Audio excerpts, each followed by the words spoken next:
I still remember the exact sound his shoes made the first morning he walked into the office. Sharp, impatient clicks that cut through the usual hum of keyboards and phone calls. His name was Ethan Cole, the only son of our founder, and apparently the company's future. I'd been with the firm for 15 years, long before he'd even finished college. I helped build our logistics department from a team of 3 into an operation that kept half the city's hospitals supplied. But to Ethan, I was just another relic from his father's outdated era. "The moment I take over, you're out," he told me one afternoon, not even lowering his voice. It was his 3rd week as assistant director, a title his father created just to give him a place to start. He leaned against my office door, wearing that arrogant smirk that came so naturally to him. "You don't take orders well, Carol. That's a problem in a company that's about to evolve." I looked up from the budget report I'd been finalizing. Following orders isn't the same as following bad decisions. His jaw tightened. "Careful," he said quietly. "That attitude won't age well when I'm in charge." Then he left, his cologne lingering like a warning. I told myself to ignore him, to stay professional. After all, his father, Mr. Cole, still ran the company, and he valued loyalty. He'd always treated me with respect, trusted me. But deep down, I knew the balance was shifting. Ethan wasn't just arrogant, he was reckless. And reckless people with power are dangerous. Over the next few months, his behavior only worsened. He missed meetings, barked orders through interns, and used company credit cards like they were his personal wallet. No one dared to report him. His father was aging, and everyone knew Ethan was being groomed to take over. Then, the nights began. It started subtly. I'd stay late to finish reports or coordinate early shipments. Around 3 a.m., when the building was nearly silent, I'd hear faint footsteps echoing through the concrete floors below. At first, I thought it was the night security guard. But one night, I saw him, Ethan, walking quickly through the hallway, hoodie up, heading toward the basement. The basement was restricted. Only logistics personnel and maintenance staff had clearance. Even I didn't go there often. It mostly stored outdated equipment and paper records. But Ethan didn't look like a man checking old files. He looked secretive. The next morning, he arrived at 10 a.m., acting like nothing had happened. Sunglasses on indoors, yawning through the leadership briefing. I couldn't stop wondering what he was doing down there. Then it became a pattern. Every night, same time. Between 2:50 and 3:10 a.m., the security cameras near the elevator would flicker off for a few seconds. I only noticed because I sometimes reviewed footage during safety audits. At first, I thought I was overreacting. Maybe he was meeting someone. Maybe it was personal. But when I asked the night guard about it, his reaction told me otherwise. He shifted uncomfortably, eyes darting toward the cameras. "I don't know, Ms. Reed," he said. "He told us not to talk about it. Said it's company confidential." Company confidential? At 3 in the morning? That phrase stayed in my head for days. I started noticing small inconsistencies. Inventory reports that didn't match. Supply crates that disappeared from the basement records. Strange invoice payments signed off under Ethan's credentials. It didn't add up. I began collecting copies, quietly. Screenshots, timestamps, discrepancies. Nothing big enough to accuse him yet, but enough to make me lose sleep. Then, one Thursday, everything changed. That evening, Mr. Cole called me into his office. His usual warmth was gone. He looked exhausted, pale even. "Carol," he said, his voice heavy. "I'll be out for a few weeks. Health reasons. Ethan will oversee operations in my absence." My stomach dropped. He must have seen the worry in my eyes because he added softly, "I trust you'll keep things steady." The moment Mr. Cole left the building that night, Ethan was in my office. "You heard the man," he said, grinning. "I'm in charge now." "You answered to me," I stayed quiet. He leaned closer, his breath sharp with whiskey. "And just to be clear, you're lucky I'm letting you stay. I know about your little audits. Next time you try to look into my work, you'll regret it. He left before I could respond, but something inside me snapped that night. I wasn't going to let him destroy the company Mr. Cole built, or drag me down with him. So, I decided to find out what he was really doing. The next few nights, I watched from my office window. Every night. Same time. 3 a.m. sharp, Ethan would appear in the hallway below, swipe his card, and disappear into the basement. Finally, I made up my mind. That Sunday, I stayed late under the pretense of finishing end-of-quarter summaries. Around 2:45, I turned off the lights and waited in the dark. At exactly 2:59, the elevator dinged. I followed him quietly, keeping my distance as he descended the staircase to the lower level. The corridor was dim, filled with the hum of old generators. Then I saw him, standing in front of a sealed storage room, punching in a code. When the door opened, I froze. Rows of unopened medical crates, labels scratched off. Inside, boxes of controlled substances meant for hospital distribution. Ethan was selling company supplies on the black market. I stepped back, my breath caught in my throat. A sharp sound escaped me. Too loud. He turned, flashlight beam cutting through the dark, eyes wide. "Carol?" I ran. By the time I reached the lobby, my hands were shaking as I dialed 911. 30 minutes later, the police were at the door. And for the first time in months, I wasn't afraid anymore. The police arrived faster than I expected. Maybe because I sounded desperate on the call, or maybe because I mentioned controlled substances and falsified inventory. Either way, by the time the first patrol car pulled into the parking lot, the adrenaline had already started wearing off. My hands were trembling, my mouth dry, and I realized I was still in my office clothes. Wrinkled, coffee-stained, and suddenly far too thin for the cold air rushing through the lobby doors. 2 uniformed officers entered, followed by a detective in plain clothes. I showed my company ID and tried to keep my voice steady. "He's in the basement," I said. "Ethan Cole. He's the son of the owner. You'll need access cards for the lower level." The detective, his badge read Miller, nodded. "Stay here, ma'am." "We'll handle it." I stood there frozen as they disappeared down the hallway. The building felt impossibly quiet, the kind of silence that sits heavy in your chest. For a moment, I considered running, just walking out into the night and pretending none of this existed. But then I remembered the crates, the labels, the stolen drugs meant for patients who might never get them. And I stayed.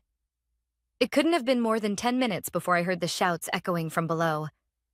The sound of footsteps, a crash. And then, silence again. One of the officers came up moments later, his expression unreadable. "We've detained him," he said. "You'll need to come down and identify what you saw." My legs felt like glass as I followed him back into the elevator. The air inside the basement was thick.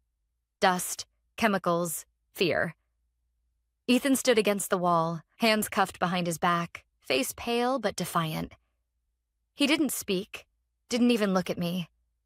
The detective shone his flashlight over the crates. "These were scheduled for hospital distribution?" "Yes," I said quietly. "Every one of them is tracked through the company's system." But I noticed inventory discrepancies for weeks, Miller nodded. "And he had access?" "Full access," I replied. "But only his father and I are authorized to override distribution schedules." "He must have used his father's credentials," Ethan finally spoke. "You don't know what you're talking about." His voice was calm, too calm. "My father approved this transfer." I met his eyes. "Then why were you sneaking in here at 3 in the morning?" He smirked faintly. "Because I knew you'd be watching." The detective interrupted before I could answer. "That's enough. Mr. Cole, you'll come with us." He read Ethan his rights, but Ethan barely reacted. Only when they started leading him up the stairs did he glance over his shoulder. "You've just made the biggest mistake of your career, Carol." Those words lingered even after he was gone. By the time the police left, it was nearly dawn. I sat in my car for over an hour, Engine off, staring at the sunrise creeping over the parking lot. My mind was spinning, relief tangled with dread. I had exposed something criminal, yes, but I'd also just brought down the owner's son. What would Mr. Cole say? That question was answered later that morning when my phone rang. His assistant's trembling voice came through the line. Mr. Cole wants to see you immediately. When I arrived at his home, he looked 20 years older than he had a week ago.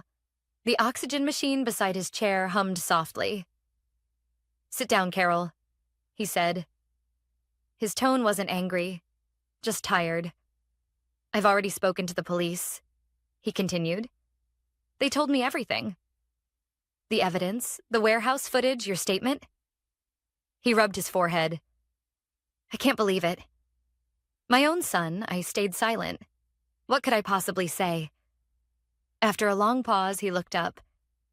"You did the right thing. You protected this company when I couldn't." His voice broke slightly. "I'll make sure you're not punished for it." "Sir," I said quietly, "I didn't do it for protection. I did it because people could have died if those shipments went missing." He nodded slowly. "I know." For the next few days, everything was chaos. Police investigations, corporate auditors, reporters camping outside the gates. The story leaked almost immediately. Founder's son arrested in pharmaceutical theft investigation. I stayed away from the cameras, burying myself in work. But the whispers followed me everywhere. Some saw me as a hero. Others called me a traitor. The logistics team avoided eye contact. The board members sent polite but distant emails. The air in the office was thin, cold, waiting for someone to decide which version of me was true. Then came the hearing. Ethan was released on bail pending formal charges. When I saw him in the hallway 2 weeks later, suit pressed, lawyer beside him, it was like nothing had happened. He even smiled at me. "Back at work?" I asked, trying to hide the disbelief in my voice. He shrugged. "Public relations nightmare. My father's trying to keep it internal. Don't worry, I won't be staying long." His eyes flicked toward the security cameras above. "But you? You should be careful, Carol.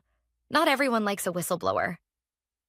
It was a threat, soft but unmistakable. That night, when I got home, I found a note slipped under my door. No envelope, no signature. Just one line written in block letters. "You shouldn't have gone downstairs." I stared at it for a long time, my pulse pounding. Maybe Ethan was out on bail, but he wasn't done. And as I would soon learn, neither was I. The note stayed on my kitchen counter for 3 days before I finally slid it into a folder with my other documents. Copies of the inventory records, the police report, everything tied to Ethan's arrest. I told myself it was probably nothing. A scare tactic. Still, every sound in my apartment started feeling louder. The hum of the refrigerator, the creak of floorboards, even the elevator down the hall. I had lived alone for 8 years, but for the first time, it didn't feel like solitude. It felt like being watched. At work, the atmosphere had shifted. Ethan's arrest had shaken the company, but no one wanted to talk about it. The board was silent. HR issued a vague memo about internal investigations and maintaining confidentiality. But behind closed doors, people whispered. A few coworkers treated me kindly, offering awkward smiles or quick reassurances. Others avoided me entirely, like I was radioactive. On the 4th day, I received a call from Detective Miller. "Ms. Reed, just checking in," he said. "Has anyone contacted you since the arrest?" I hesitated. There was a note. Slipped under my door. No name. He sighed quietly. "Do you still have it?" "Yes." "Keep it. Don't touch it with bare hands again. We'll send someone to pick it up." His voice was calm, but I could tell there was something he wasn't saying. "Detective?" I asked. "What's really happening? Is Ethan free to go anywhere?" "He's out on bail," he confirmed. "But he's being monitored. You shouldn't have contact with him. If anything happens, even something small, Call me that night. I took the long way home, looping through different streets.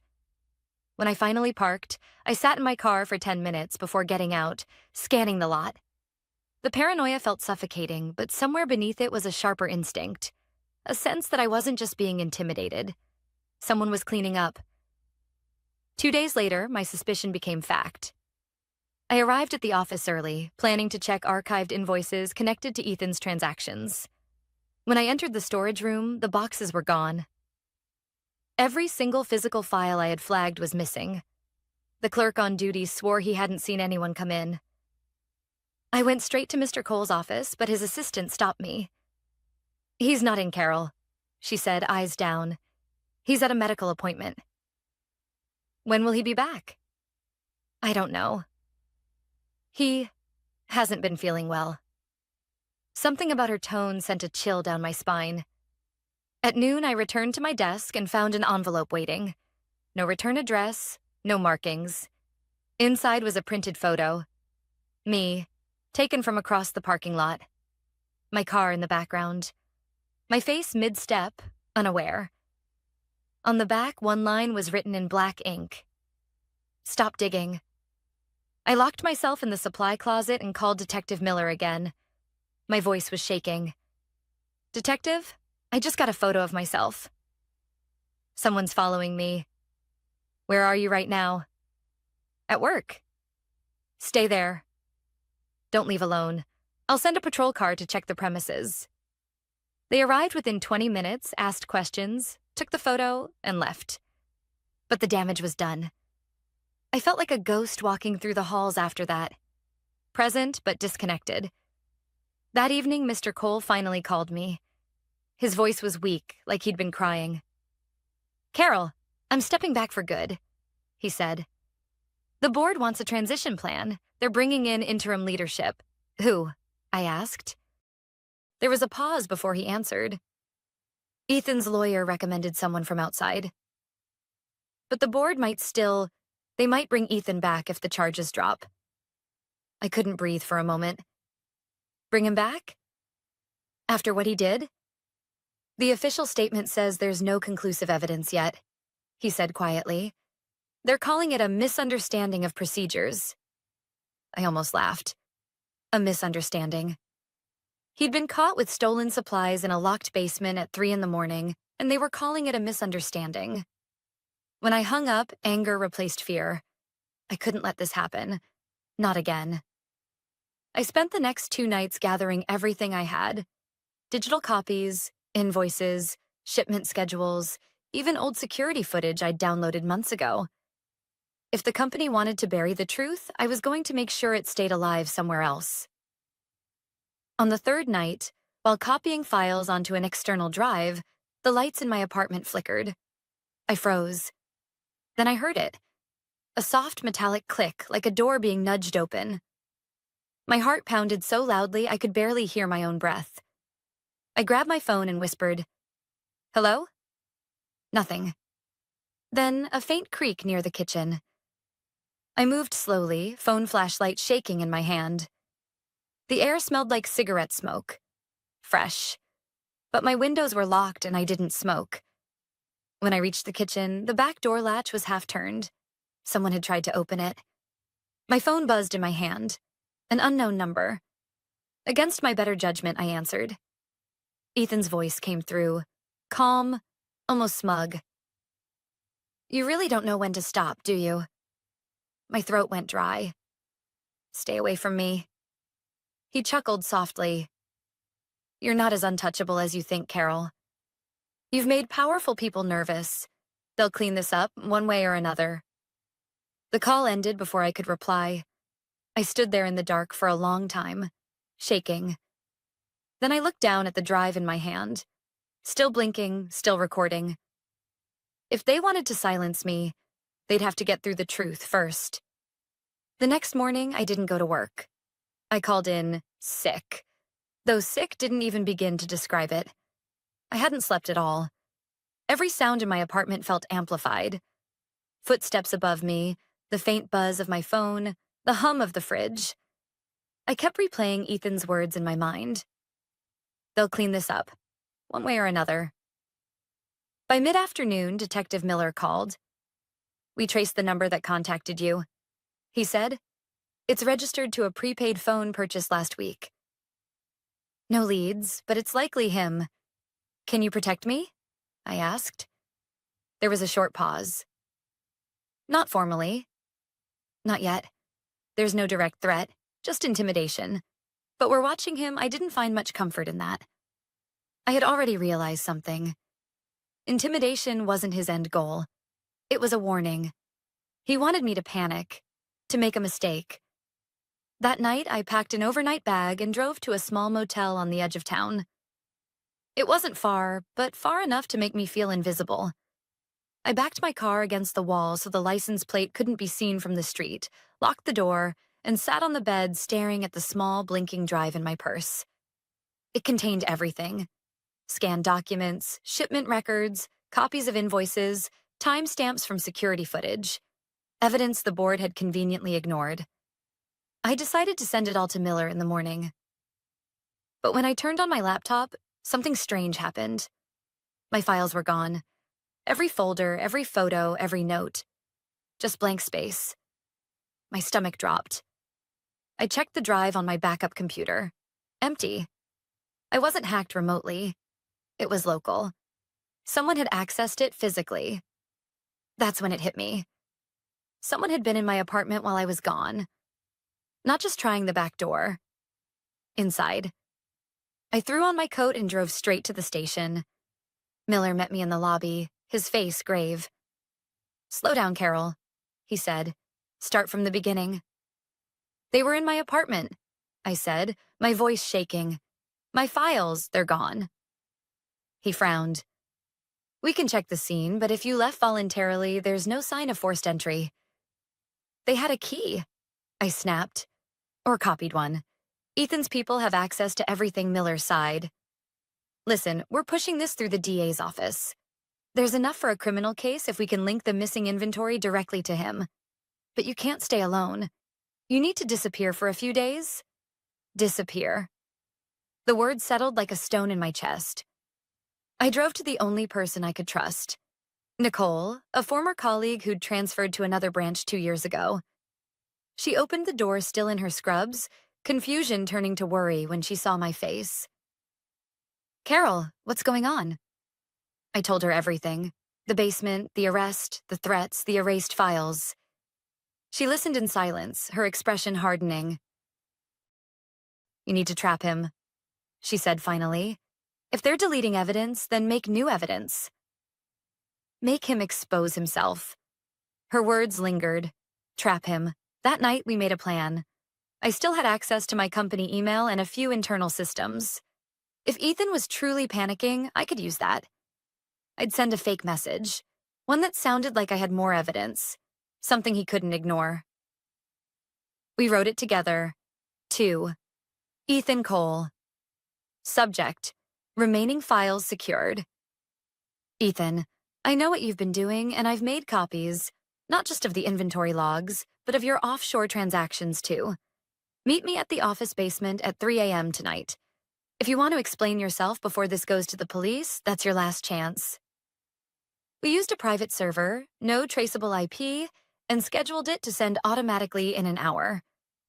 I parked my car 2 blocks away from the company, hidden behind a delivery truck, and waited. At 2:47, a black SUV pulled into the lot. The driver's side door opened. Ethan. I stayed low, heart pounding. He walked straight to the basement entrance, scanning his badge. The red light blinked. Access denied. He slammed his hand against the reader, muttering something, then pulled out his phone. That's when 2 unmarked cars rolled in behind him, lights flashing silently. Detective Miller stepped out first. "Mr. Cole," he said loudly. "Step away from the door." Ethan froze, phone still in hand. For the first time, I saw panic on his face. Miller gestured toward the second officer. "We have a warrant to search your vehicle and confiscate your devices." Ethan's bravado cracked. "You set me up," he hissed, looking around. "Where is she?" I stayed out of sight, watching as they cuffed him. One of the officers retrieved his phone, scrolled, and handed it to Miller. "You'll want to see this, sir." Miller glanced at the screen. Whatever he saw made his jaw tighten. He turned to Ethan. "You've been sending threats." "We have the voice recordings." Ethan didn't reply. He just laughed bitterly. "You think you've won? You have no idea who my family is."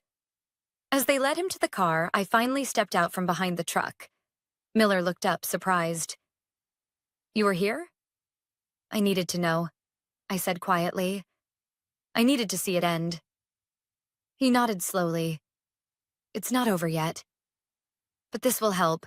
He'll have to answer for everything now." For the first time in weeks, I felt something close to relief. But underneath it was something else. The uneasy feeling that Ethan's words weren't just arrogance. Because people like him didn't go down quietly. And I knew this wasn't truly over. Not yet. Ethan's arrest made the local news within 24 hours. Business heir detained for obstruction and corporate theft. It wasn't front-page material. Not yet. But it was enough to send ripples through the city's business circles. By Monday morning, my inbox was overflowing with urgent messages from board members who hadn't spoken to me in months. Some offered condolences, others demanded updates, but all of them danced around the same fear. How much did I know? And what was I going to do next? Detective Miller called me that afternoon. "They've officially charged him," he said. "Obstruction, evidence tampering, and misuse of medical supplies. It's going to court. You might be called to testify." My stomach tightened. "Is it over?" I asked. "Not yet," he said. But this time, he doesn't have room to hide. I wanted to believe him. But part of me stayed uneasy. Because I knew the people behind Ethan were far more dangerous than Ethan himself. The powerful people he'd hinted at during our last call weren't just words. The stolen supplies, the false invoices, the offshore transfers, they weren't the work of one arrogant son. He was a pawn, and I'd just exposed the game. That week, Mr. Cole requested a meeting. His assistant sounded nervous on the phone, but I agreed. When I arrived at his home, the atmosphere was heavy, the house darker than usual. He was sitting by the window, oxygen tube in his nose, hands trembling slightly. "Carol," he began softly, "I don't know how to apologize." "You don't have to," I said. "You trusted your son." "That's not a crime." He shook his head. "It's worse than that. I trusted the wrong people around him. The board. They pushed me to let Ethan handle the logistics contracts. I thought it was experience. Turns out they had deals lined up behind my back. Your discovery ruined everything for them." He looked at me then, eyes glistening. "They'll come after you, Carol. Maybe not directly, but they'll try to bury you. You embarrassed them?" I nodded slowly. "Then I'll be ready." He smiled faintly. "That's what I always admired about you." 2 days later, he passed away in his sleep.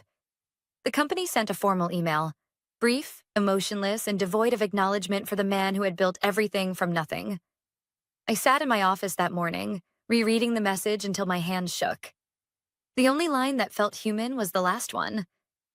"The board will announce interim leadership shortly." By the following week, they did. A polished announcement about continuing the founder's legacy under new management. And at the bottom of that memo, one name made my heart stop. Ethan Cole, reinstated pending legal review, serving as external advisor. It felt like a slap. I called Miller immediately. "How is he out again?" "Bail hearing," he said grimly. The lawyers argued that his health and family circumstances warranted temporary release. "He's restricted from company property, at least on paper, I repeated bitterly. That night, I stayed late again. The office was empty, the air stale with the smell of dust and printer ink. I wanted to clear my desk, to be done with this place. But something kept me there. Maybe closure, maybe curiosity. Around 9:30, I heard the elevator ding. The sound echoed through the floor. I froze. Footsteps.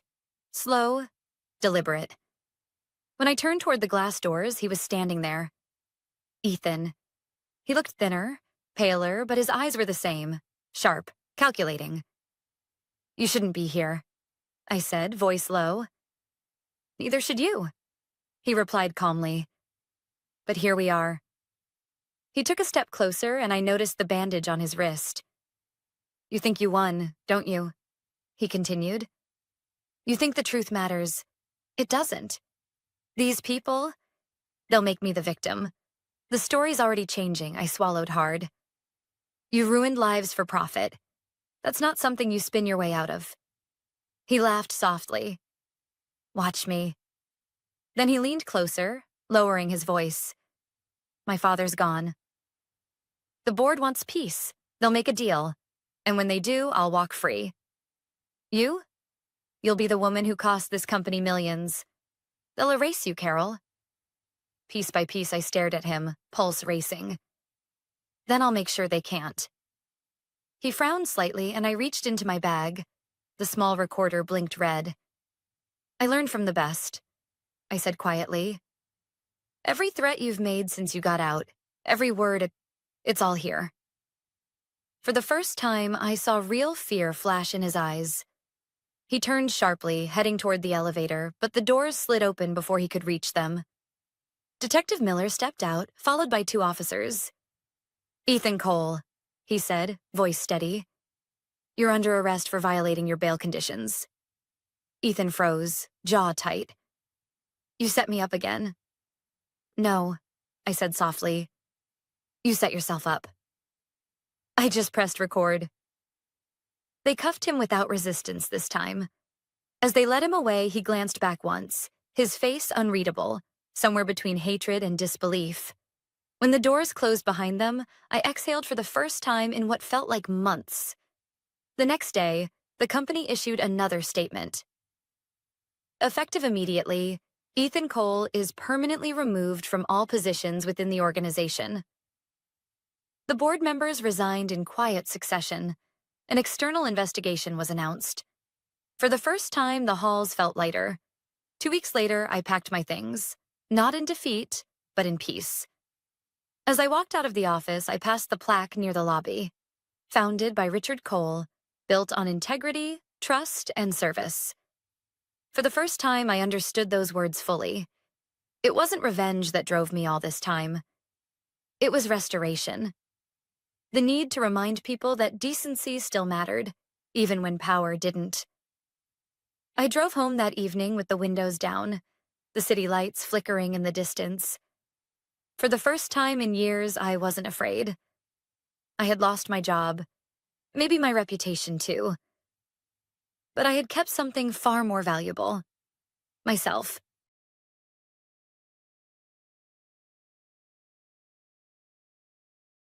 The conference room smelled like money and nerves. That sterile combination of polished wood, designer suits, and tension you could slice with a scalpel. I'd been preparing for this moment for 6 months. My entire department's future depended on this pitch.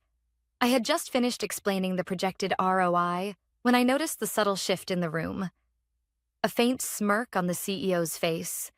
The kind people wear when they already know something you don't. I kept my tone calm. "As you can see, if we launch by the 3rd quarter, we'll capture the market gap before—" "Let's stop there," a voice interrupted from the corner. It was Ava, the CEO's daughter, the self-proclaimed visionary who'd joined the company 3 months ago after returning from a European MBA program. Her posture screamed confidence. Her voice dripped entitlement. "Cancel this," she said casually, brushing an invisible thread from her silk blazer. "We're funding my concept instead." The room went silent. For a moment, I thought I'd misheard. Then the CEO, her father, laughed softly. "Well, I suppose that's one way to do it. Let's hear from Ava." The investors chuckled, as if this was a show they'd all been waiting for. I stood there frozen. My presentation, months of data, research, and sleepless nights, glowing uselessly on the screen behind me. Ava strutted to the front, plugged in her tablet, and with a few taps replaced my slides with hers. "Jessica's proposal was solid," she began. throwing me a sugar-coated dagger of a smile. But my idea is future-facing. It leverages influencer-driven engagement and sustainability trends, things our brand desperately needs. I watched as my numbers, my graphs, even fragments of my phrasing appeared in her deck. Slightly rearranged, reworded, but unmistakably mine. No one said a word. Not one person in that boardroom looked surprised. The CEO leaned back, pride glowing in his eyes. "This is what leadership looks like," he said, clapping first. The others followed, polite, mechanical applause that sounded like nails in a coffin. My coffin. I could feel my heart pounding in my throat, but my face didn't move. I'd learned long ago that silence unnerves powerful people more than anger. So when the clapping died down, I simply said, "Perfect. Enjoy it." Then I disconnected my laptop, placed the clicker on the table, and walked out. No one tried to stop me. The corridor outside the boardroom felt colder than I remembered. My reflection in the glass walls looked calm, almost composed. Not like someone whose career had just been erased by nepotism. I made it to the elevator before my hands started shaking. As the doors closed, I whispered to myself, "Not again." That phrase, "not again," carried 3 years of memories, of being passed over, of ideas stolen and renamed, of quiet smiles masking corporate theft. I'd been here before, but this time I was ready. When I reached my car, I sat in silence for several minutes, the adrenaline draining from my body. Then I pulled out my phone and opened a folder labeled Vault. Inside were every version of my designs, timestamps, patent filings, and proof of authorship. Things I'd been documenting carefully since the first time someone borrowed my work. Let them have the meeting. Let them have their applause. Because what they didn't realize was that the core architecture of my project, the code and the proprietary model behind it, couldn't be replicated without my encryption key. I drove home, each red light feeling like a checkpoint between my old life and the new one forming in my head. When I finally parked, I didn't cry. I didn't rage. I opened my laptop. Within an hour, I had already transferred the license of my original prototype to a private shell company I'd registered under my own name months earlier. It was a precaution I never thought I'd need. Until now. By the time the sun began to set, my resignation letter sat drafted in my inbox. But I didn't send it yet. Not yet. Because experience had taught me one thing. When people betray you, don't react immediately. Wait. Watch. Let them reveal what they've stolen, and how deep their arrogance runs. 3 hours later, as I poured myself a glass of wine, my phone began buzzing. One call, then another, then another. 48 missed calls, all from the CFO. I set the glass down, my pulse steady. Something had gone very wrong, and they'd just realized what I already knew. The first domino had fallen. The sound of my phone vibrating on the counter felt almost aggressive in the quiet of my apartment. I stared at the glowing screen. 48 missed calls, all from one number. The CFO, Mark Dyer. Mark wasn't the kind of man who called anyone 48 times. He was calm, controlled, the sort of executive who measured his words and always seemed 5 steps ahead. If he was calling me this frantically, something inside the company had gone very wrong. I hesitated, thumb hovering over the callback button. Part of me wanted to let them panic a little longer, but curiosity, and maybe a tiny bit of revenge-fueled satisfaction, won out. When I finally answered, his voice came through ragged and strained. "Jessica, thank God. Where are you?" "At home," I said evenly. "Enjoying my evening, apparently unlike you." "This isn't funny," he snapped. "What did you do?" I leaned back in my chair. "What makes you think I did anything?" "Because," he said, lowering his voice. The system crashed. The prototype Ava presented, it won't run. Every simulation failed. The investors are furious. Ellis is shouting at everyone, and Ava's in tears. For a second, I let the silence stretch. Then, softly, Maybe the system doesn't respond well to plagiarism. Jessica, Mark hissed, this is serious. The server can't access the neural model files. Everything's locked behind some kind of encryption key. Was that you? I took a sip of my wine. Mark, if you're asking whether I protected my intellectual property before someone stole it, yes, I did. Everything that belongs to the company is still there. But what they presented today, that was mine. And mine is protected. He exhaled sharply. Jessica, listen. Ellis is furious, but he's also scared. The investors are threatening to pull funding. I'm not saying I agree with how this was handled, but if you come in tomorrow, maybe we can what? I interrupted. Pretend none of it happened?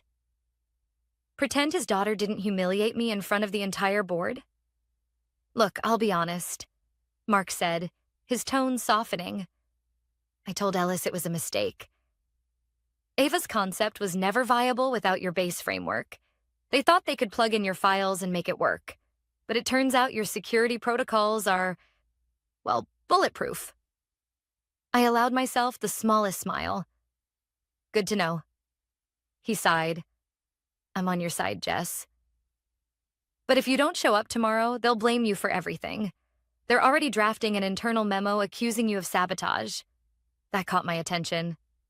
Sabotage? He hesitated. You know how corporate works. They'll shift blame before they admit incompetence. I hung up a few minutes later with no promises made. Then I sat in the dim light of my apartment, trying to decide what to do next. The next morning, I woke to a dozen new messages. Half were from coworkers, whispers of chaos spreading through the office. The other half were from numbers I didn't recognize. Probably reporters. Word always leaked faster than truth. By 8 a.m., I was standing outside the glass tower that had once felt like my dream. The company logo gleamed proudly on the building, but inside I could already see panic. People rushing between meeting rooms, phones pressed to ears, security standing awkwardly in the lobby. As I walked in, the receptionist looked up, startled. Jessica, I know, I said quietly, but I need to see Mr. Dyer. Mark met me in the lobby 10 minutes later. He looked exhausted, shirt wrinkled, tie loosened, eyes bloodshot. You shouldn't have come, he muttered. Ellis is on a warpath. Then let's not keep him waiting, I said. We rode the elevator in silence. The tension in the building was palpable, the kind that spreads when people sense the walls are cracking.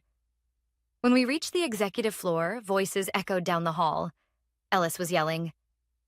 Do you have any idea what this looks like? He barked. The board's threatening an emergency review, and Kellen Ventures has frozen the funding until we provide results.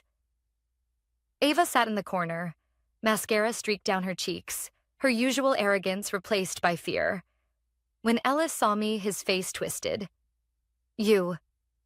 I hope you came to explain why my company is on fire? I didn't flinch. Your company's on fire because you handed a match to your daughter. Don't get clever, he snapped. Unlock the files. I folded my arms. Those files are encrypted because they contain intellectual property registered under my name. You presented my work without consent. I'm not breaking my own legal protection. Ava stood abruptly. You can't do this. We're family here, family? I said, my voice calm but sharp.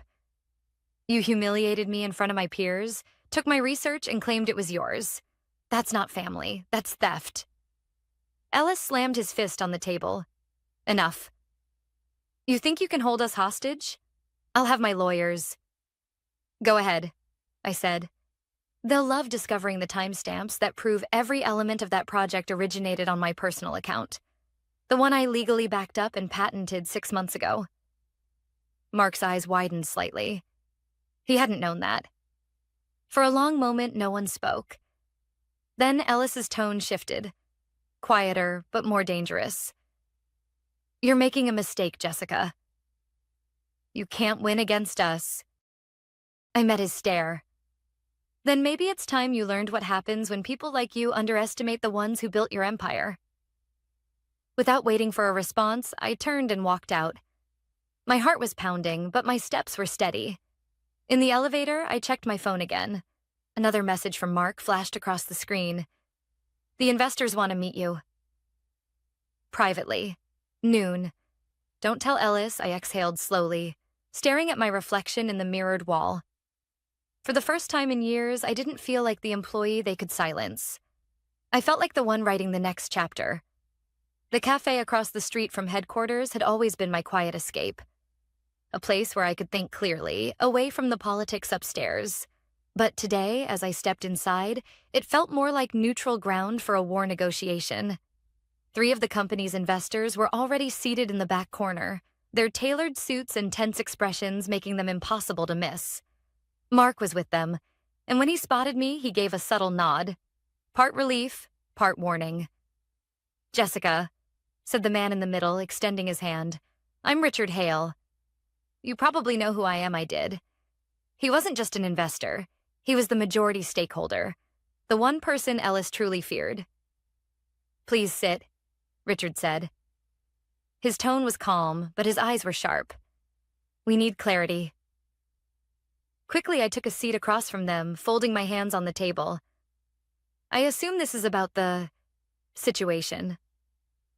Mark exhaled through his nose. That's one way to describe it. The company's lost access to every prototype file. The presentation Ava gave is falling apart. Investors are demanding answers. I looked at Richard. And what answers has Ellis given you so far? Richard's expression hardened. That you sabotaged the system and withheld critical data. I almost laughed. Of course he did. He leaned forward. Did you? No, I said simply. I protected my work. There's a difference. Every file that belongs to the company is still there, but the algorithm Ava tried to present wasn't theirs to begin with. Mark spoke carefully. Jessica, you understand how this looks from the outside. You walked out mid-meeting, the system failed hours later, and now Ellis is claiming you locked everything behind personal encryption. That encryption, I said evenly, was registered with our legal department months ago as part of my data protection protocol. Ellis approved it himself. That made them pause. Richard raised an eyebrow. You're saying Ellis signed off on the same system that's now preventing him from accessing your research? Exactly. Mark frowned. But the investors saw working results before Ava's presentation. How's that possible if the system was locked? I looked at him. Because those demonstrations ran through my access key. Once I resigned from the network, those authorizations expired automatically. Nothing malicious. Just standard cybersecurity procedure. Richard sat back, processing. So this collapse wasn't sabotage. It was consequence. Precisely. For a moment, no one spoke. Then Richard asked, Do you still have functional copies of your model? Yes, I said. Privately stored. Independently tested, and legally registered under my own name, Mark gave me a sharp look. You filed ownership independently? I nodded. After the first time one of my concepts got rebranded without credit, I decided to protect myself. Every design iteration since then has been logged and notarized. Ellis knew, but he didn't care. He assumed my loyalty would outweigh my self-preservation. Richard let out a low, humorless chuckle. Classic Ellis. Overconfidence wrapped in arrogance. He leaned forward again. Tell me something, Jessica. If you still control the working prototype, would you consider presenting it to us directly? Off the record, that caught me off guard. You mean, without the company? Correct, he said. We're not interested in drama. We're interested in results. Mark looked uneasy. Richard, are you sure that's... I'm sure, Richard interrupted. Ellis is spiraling. His daughter's meltdown yesterday was a PR disaster, and the board is already whispering about his removal. If Jessica's data can be verified, we may have a path forward that doesn't involve him. I hesitated. It was one thing to defend myself, another to expose the company's failures. But I thought of that moment in the boardroom, the laughter, the dismissal, The look on Ava's face when she erased 3 years of my work with one sentence. Yes, I said finally. I'll show you. Richard nodded once. Good. Bring your documentation and the functional demo. Tomorrow morning, 9 a.m., my private office downtown. No company representatives, just us. Mark's jaw tightened. Ellis is going to lose it when he finds out. Richard smirked. Then don't tell him until it's over. After the meeting, I sat alone in my car for a long time, the city noise muffled behind the glass. The logical part of me knew what this was, an opportunity to reclaim control. But another part of me, the part that still cared, felt something like grief. I had given that company everything, my ideas, my time, my loyalty, and they'd traded it for nepotism. That night, I barely slept. I went through every file, every lab note, every timestamp I'd ever saved. By 2 a.m., my small apartment looked like a command center. Folders spread across the table, laptop screens glowing with proof of everything I'd built. At 2:47 a.m., an email arrived from a blocked address. Subject: You think you've won? Body: You're playing with fire, Jessica. Don't forget who built your career. I stared at it for a full minute, then deleted it without replying. Because he was wrong. He hadn't built my career. I had. And tomorrow morning, I would prove it. Morning light filtered through my blinds like an interrogation lamp. I'd barely slept, but adrenaline had taken the place of rest. Today wasn't just about defending myself. It was about reclaiming what they'd tried to take. By 8:30 a.m., I stood outside Richard Hale's private office on the 27th floor of a downtown high-rise. The space was nothing like Ellis's, less showy, more deliberate. Bookshelves lined the walls, filled with titles on economics, leadership, and a few personal photos of family. It looked like the office of a man who built empires quietly. A young assistant showed me in. Richard was already there, joined by 2 other investors, Amira Patel and Daniel Cho, faces I recognized from board meetings but who had never spoken directly to me. They greeted me politely, though I could sense skepticism beneath their professionalism. Good morning, Jessica, Richard said, gesturing toward the conference table. We appreciate you coming. Thank you for the opportunity, I replied. He nodded at my briefcase. You brought the documentation? I set it down, carefully arranging the stack of folders, flash drives, and legal certifications I'd assembled overnight. Everything you'll need to verify the research, timestamps, and patent registrations. All verified by independent counsel. Amira leaned forward. And the live demo? I took a slow breath. Ready. I opened my laptop and connected it to the monitor on the wall. The familiar interface came to life. The one I'd designed, tested, refined through thousands of hours of trial and error. Seeing it again felt both empowering and painful. This, I began, is the adaptive delivery framework that underpinned my project. The version Ava attempted to present yesterday was an incomplete copy. It lacked the authentication algorithm that stabilizes performance under real-time conditions. Daniel frowned slightly. Meaning? Meaning, I said. Without it, the system collapses. The data looks fine on paper, but it fails in practice. That's what you saw happen yesterday. I clicked a few keys and the model began running.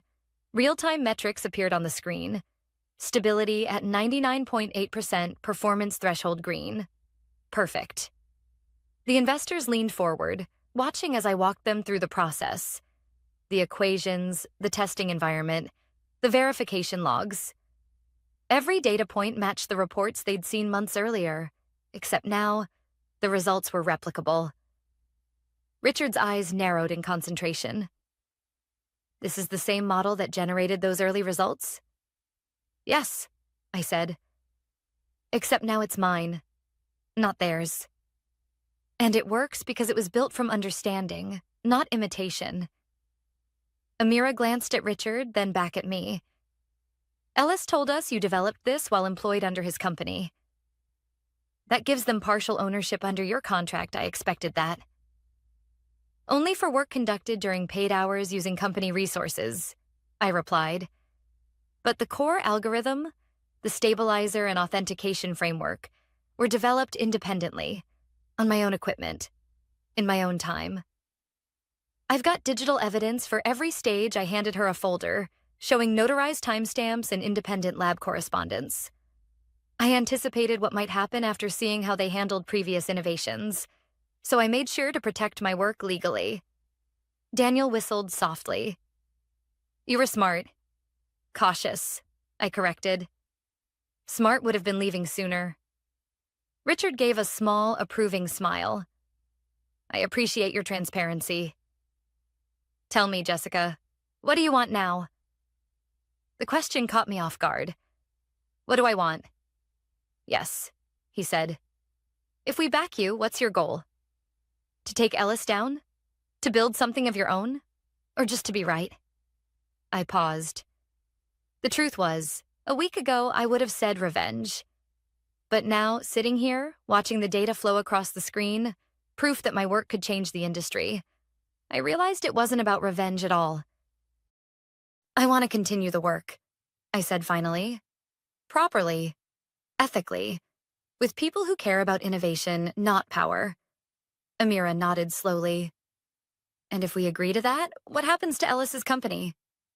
That's up to them, I said. But without this technology, they'll lose every investor who matters. I'm not sabotaging them. I'm just moving forward without them. Silence filled the room.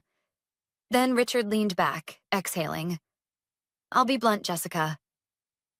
What you've done here is extraordinary, but it puts us in a complicated position. If we support you, we'll be burning bridges with Ellis and possibly facing legal backlash. I met his gaze. Then you'll need to decide what's more valuable, loyalty to a crumbling empire or investment in something that works. For a long moment, Richard said nothing. Then he stood. We'll verify your documents. If everything checks out, expect to hear from us within 48 hours. He extended his hand. I shook it firmly, keeping my composure even as adrenaline surged through me. As I packed up my laptop, Amira offered a small smile. You handled yourself well in there. Ellis underestimated the wrong person. When I stepped back into the hallway, my phone buzzed. A message from Mark. Ellis just found out you met with the investors. He's losing it. Be careful, Jess. I slipped my phone into my bag, a quiet calm settling over me. For the first time, I wasn't afraid of what Ellis might do next, because panic only works when the other person still has power.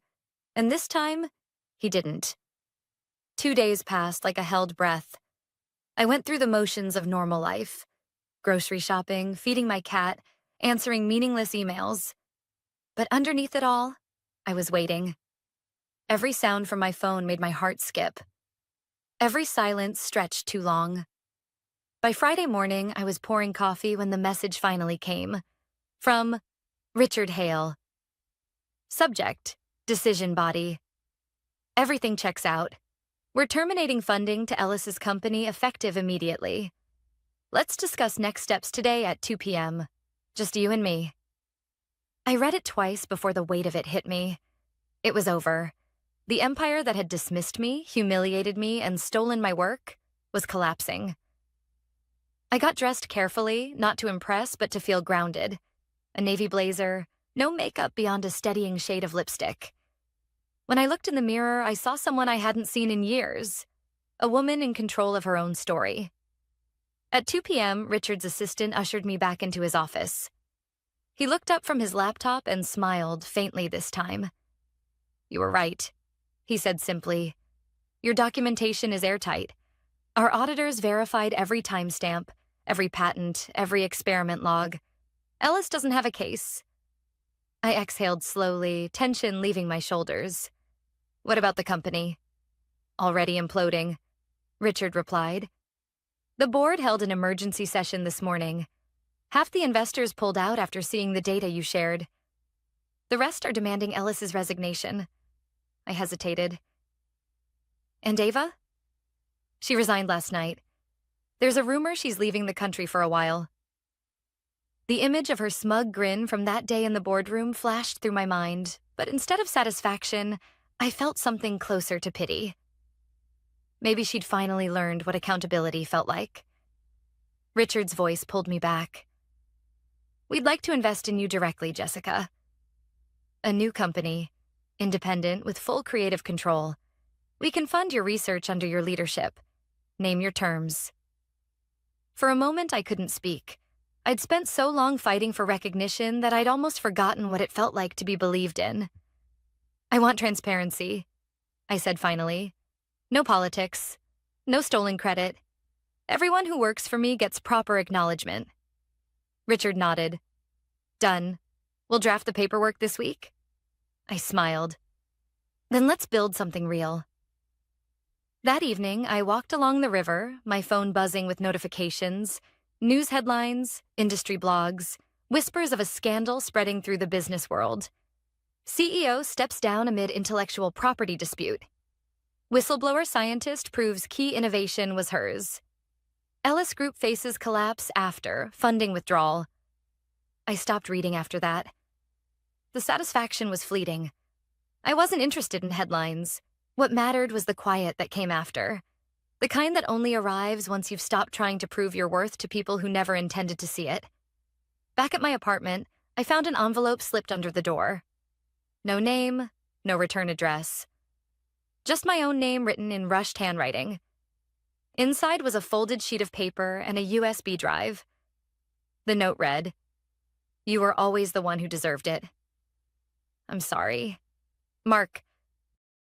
My chest tightened. The drive contained internal emails, proof that Ellis had planned to claim ownership of my algorithm months before Ava's presentation. I sat down, overwhelmed by how deeply the betrayal had gone, and how quietly Mark must have risked everything to send this. I typed a brief reply from my phone. Thank you. I hope you find a place that deserves your integrity. Then I deleted the evidence from my mind, if not from my files. There was no need to destroy what was already broken.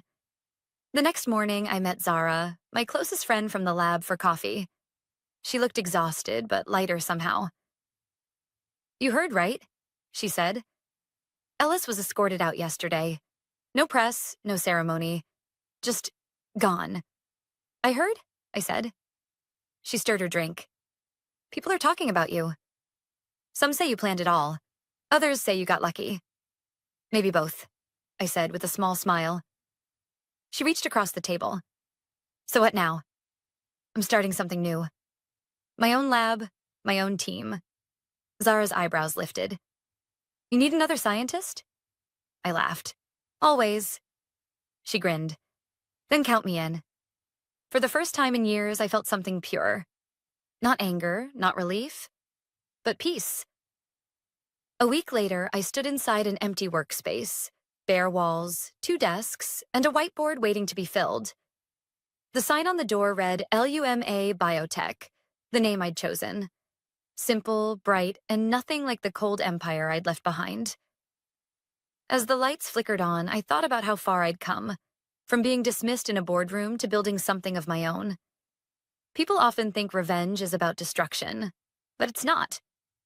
True revenge is creation, proving you can rise higher without the ones who tried to bury you. I turned off my phone, set my files on the desk, and opened a clean page in my notebook. At the top, I wrote, Phase 1, build with integrity. And for the first time in a very long time, I smiled. Not out of triumph, but out of freedom.